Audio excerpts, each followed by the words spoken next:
Welcome back to a new video. This was my workout from Wednesday. I started out with some muscle snatches. I believe this is the last day where I do them with contact, but I make that transition in the next one to no contact just because those have, or they just generally feel better than doing muscle snatches with contact. I don't think there's necessarily anything wrong with either version of it. I think it's mostly personal preference, but just the no contact just feels like it's a more connected pull, which is more important to me. But after the muscle snatches, I moved on to doing some tempo snatches. It kind of builds upon the pause snatches. The pause snatches work on the same thing as the tempo with that starting position, that pull to the knee, really trying to emphasize the proper position, the balance and everything with there. And the tempo snatches, obviously closer technically to the regular snatch, and it leads into doing normal snatches, which you'll see in the next workout. And that's kind of the general progression, like to do some pauses, to do some tempos, to do some regulars, and kind of the same thing with the clean jerks. Whenever I talk about like variations for the snatch, I kind of just do the same thing for clean jerks a lot of the times, unless there's a reason not to. But oftentimes the things I work on the snatch will help with the clean as well, or at least not be a detriment. But it's nice to keep it the same thing and not to overcomplicate your training when there's not really a need to.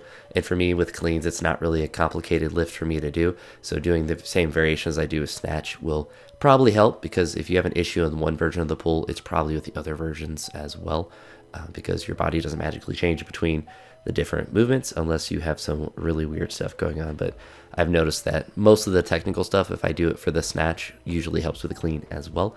So I did some tempo clean and tempo jerks all the way up to 145, where I just did a normal clean and jerk. And the idea of the tempo jerks is to just slow it down a little bit. And honestly, it makes some of the jerks look pretty nice just in general. But it's kind of like with the pauses where it's not always going to, or like pause jerks, I should say in particular, it's not always going to like be a perfect pause or like a perfect tempo, but it's subjective with how it looks. And to me, that's where the internal feedback is important on both the tempo snatch and the tempo clean and the tempo jerk. Any tempo work is that it feels different than your normal lift. It feels slower. And I'm sure if I like got my accelerometer measurement tool and put it on the bar, it would be slower in that portion. But to me, it's more of that feel that it feels slower, because I'm sure it literally is, well, even if it's not really looking like it when I look at it full speed on the video. But I don't need to get into the weeds of measurements that much to confirm what my brain is always already saying. I've lifted long enough to know if the bar is moving slower or faster, I suppose. Maybe I'm just coping and it's just the same lift that I'm tricking myself. Either way, it kind of works on the same thing, even if the bar is actually not going slower. Because if it feels slower, then you can kind of feel where it's going a little bit better. But after the tempo work, I did some back squats, worked up to 200, and then did drop set at 120 for a triple, and then 150 for a pause triple. The progressional goal that I have with the back squats is to do what I actually did during the prep, just kind of work up to whatever single I can. Usually for me, it's going to be like for the back squat, like 200. That's like a pretty, I don't want to say conservative single because it's still pretty heavy, but it's one that I'm pretty confident of doing just about any day of the week, and then focus more on building into the volume, into those drop sets, using pauses just to, hopefully build some leg strength. After I did those back squats, I did some upper body accessories. I actually did a lot of bench press. Now, really light bench press. So I started with 61 kilos for a set of 5. I went up to 102 for a double, which actually felt pretty heavy, which is kind of hilarious.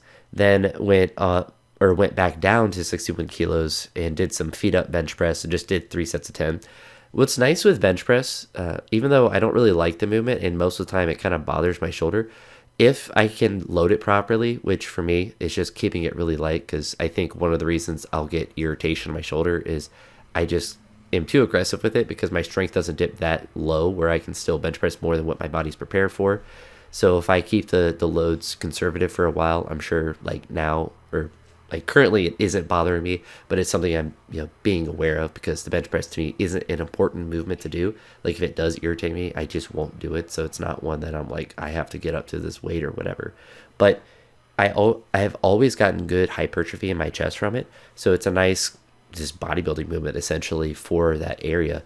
But I've always my chest has always responded well to bench press. No matter whether my hands are in or further out, it doesn't really matter. My chest has just always got a nice pump from that anytime I've ever bench pressed in my life, which is nice in a sense because it makes chest training a lot simpler in that sense.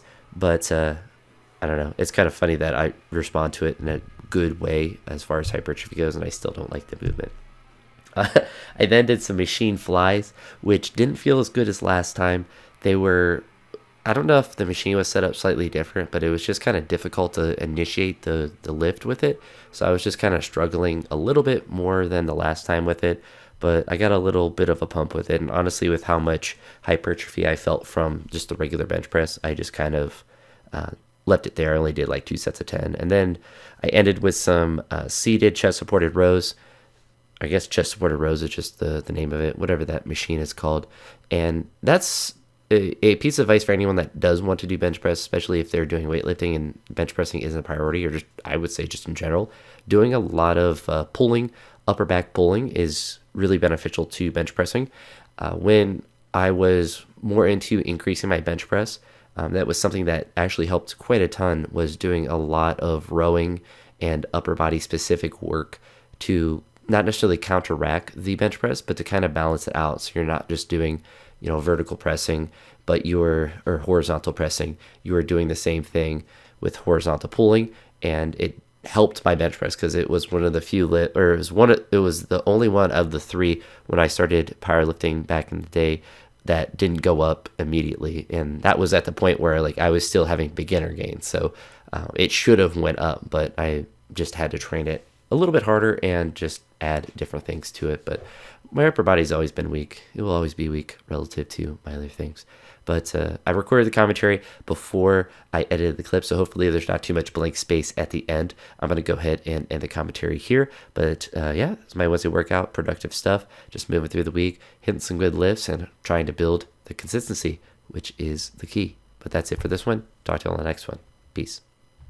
One other quick note for anyone that does make it to this portion of the video, I think I'm going to do really simple titles. That's another thing that Sam Solik has kind of inspired me to, is that the titles of the video are not terribly important, and I don't really have a lot of good ideas because I post so frequently of interesting titles, and I don't think any individual video of mine is particularly more interesting than others unless there's a PR or something in it. But a lot of these videos I'm just doing normal training, so I think I'll keep the titles really simple because you kind of know the progression of the videos. If you are kind of up to date, or at least listening to some of them, you're able to kind of see the things I'm working on. So I don't think I need to keep trying to think of creative titles. I think keeping it simple will be better. But anywho, now I'm done. Talk to you in the next one. Peace.